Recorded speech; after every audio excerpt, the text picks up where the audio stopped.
Hello everyone, welcome back to the channel. Hope you are doing well and fine. And in today's video, I'll be showing you how to use the Microsoft Authenticator app. So without wasting any time, let's just jump right on the video and make sure to watch this video till the end and follow the steps as well. So the first thing that you need to do is head over to your app store and then simply download Microsoft Authenticator app. And once you have downloaded it, tap on open. And once you tap on open here, what you need to do is simply add your account.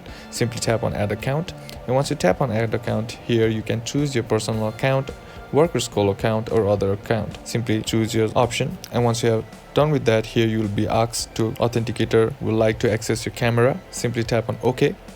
And either you can just simply scan and log in, or either you can enter code manually. Simply tap on that. And once you tap on that, you'll be sent to this add account page. Now here what you need to do is enter in your account name and then enter in the secret key. And once you're done with that, tap on finish. And once you tap on finish here, you'll be logged into your Microsoft Authenticator app.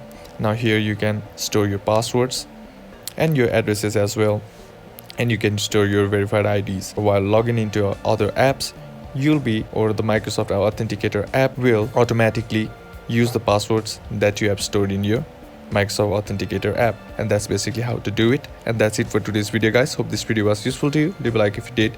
Comment down below what the next video should be on. Consider subbing to the channel. Thank you for watching. Bye bye.